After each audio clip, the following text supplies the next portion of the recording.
कर्मचारियों के लिए बड़ी खुशखबरी। क्या जनवरी से ही बरसेंगे पैसे? जानें हर बड़ा अपडेट 8th पे कमीशन के बारे में। नमस्कार, न्यूज 18 का डिजिटल प्लेटफॉर्म आप देख रहे हैं और मैं हूं रितु सिंह। 8वें वेतन आयोग में सबसे बड़ा खेल फिटमेंट फैक्टर का है। अगर सरकार इसे 1.92 या 2.15 के करीब रखती है तो सैलरी में जबरदस्त उछाल आ सकता है। नए साल 2026 की शुरुआत के साथ ही 1 करोड़ से ज्यादा केंद्रीय कर्मचारी और पेंशन भोगियों की धड़कनें बढ़ गई हैं। चर्चा हर तरफ है कि क्या 8वें वेतन आयोग की सौगात इसी जनवरी से मिलने लगेगी। 7वें वेतन आयोग का कार्यकाल 31 दिसंबर 2025 को खत्म हो चुका है। ऐसे में सैलरी हाइक को लेकर सस्पेंस बरकरार है। तो अगर आप उम्मीद कर रहे हैं कि जनवरी के पहले हफ्ते में आपके बैंक खाते में मोटी रकम क्रेडिट होगी तो थोड़ा सा ठहर जाइए।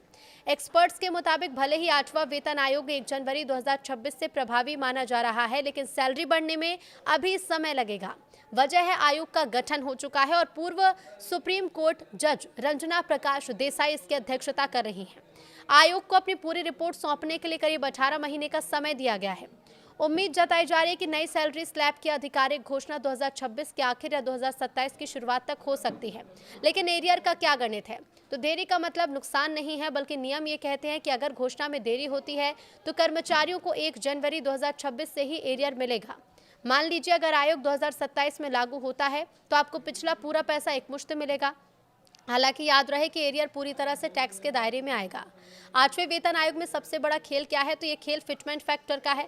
अगर सरकार इसे 1.92 या 2.15 के करीब रखती है तो सैलरी में जबरदस्त उछाल आएगा।